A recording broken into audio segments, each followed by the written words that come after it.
যারা মাইয়িত মৃত, মৃত মানুষের কোনো নামাজ আছে না। 3 নাম্বার যারা পাগল, মাতাল, উন্মাদ, এদের নামাজ নিষেধ, নামাজ দরকার। কারণ নামাজের দ্বারা যেমন আমি সাবারের দিন রমজান মাসে না, রমজান মাস না, ভোর রাতে শীতকাল সময়ে মসজিদের একজন মুসল্লি কিভাবে মসজিদে ঢুকছে জানি না, মসজিদে মাইক লাগায় ভোর রাত্রে মাইকে বলতেছে কোল আউযু বিরাব্বিন নাসে, মালিকে নাসে, ইলাহে নাসে, তো 14 গোষ্ঠী নাসে মাইকে বলছে। আর তাড়াতাড়ি লোকজন গিয়া গজবটা খুলে বাই করছে, কারণ মাতালে দেখেন কি করতেছে। নামাজি লোক হইবে তো শীতকাল আসলে পাগলামিটা বেশি করতো, মারা গেছে আল্লাহ বান্দা চরণ মরিচ ছিল, শীতকাল আসলে পাগলামিটা করতো। তো একজন পাগল ঘৃণা করতে পারে না, আল্লাহকে নিয়ে পর্যন্ত গালি দেয়। এই জন্য আল্লাহ বলছেন লা তাকরাবুস সালাতা ওয়া আনতুম সুকার, তুমি যখন নেশাগ্রস্ত মাতাল তখন তোমার নামাজ দরকার, নামাজ দ্বারা আল্লাহর গালি দেবে, ইমান চলে যাবে।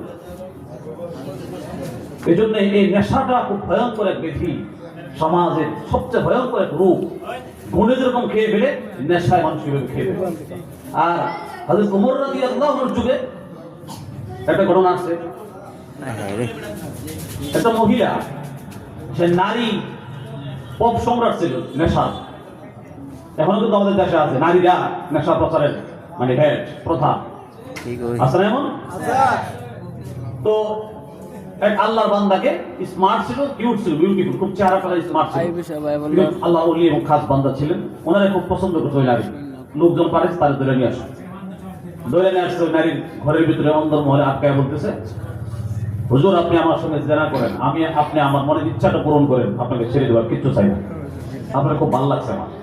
নাউজুবিল্লাহ করে বলেন। নাউজুবিল্লাহ। তো হুজুর বলতেছে না, এটা আমার দ্বারা সম্ভব না, আমার দ্বারা এটা সম্ভব না, আমি কোনদিন জেনা করি না, জেনার দ্বার কাছেও যায় না, এই কাজ আমার দ্বারা সম্ভব হবে না। এমনি এক গ্লাস মদ তারে খাওয়াই দিচ্ছে। হযরত উমর বয়ান করতেছে, হযরত উমর এই বয়ান করতেছে যে নেশাটা করানোর পরে ওই মহিলার সাথে জিনাও করেছে, তার যে একটা খুনও করেছে। নাউজুবিল্লাহ বলেন। তার মানে নেশা যারা করে, নেশাগ্রস্ত মানুষ দ্বারা খুন হয়, এদের দ্বারা চুরি, ডাকাতি, ছিনতাই, রাহাজানি, যত রকমের অকাজ আছে সব তারা করতে পারে। কথা বলে ঠিক কিনা? এটা যদি বন্ধ না করা যায়, তাহলে কয়েকদিন পরে আমরা রাস্তায় বের হতে পারবো না। আপনারা দেখতেছেন, ভাই হয়তো জানেন আমার ব্যাপারে, আমি তার কতটা মজলুম এই নেশার ব্যাপারে কথা বলতে গিয়ে। আমি কত মজলুম, আজকে 2 বছর যাবত বাড়িতে আসি না। এই জন্য সচ্চারণ সজাগ হন। আপনারা সবার জন্য কথাটা খুব গুরুত্বপূর্ণ কথা বলছেন। আতর রহমান মিঠু ভাই, আল্লাহ তাআলা ওনার হায়াতে বরকত দান করুন, ব্যবসা বাণিজ্যে আল্লাহ তাআলা খায়র বরকত দান করুন, দীর্ঘজীবী করুন, আমাদের মাঝে বহুদিন আল্লাহ বাঁচিয়ে রাখুন, বলেন আমিন। ভাইরা আমার, বন্ধুরা আমার, বলতেছিলাম 5 নাম্বার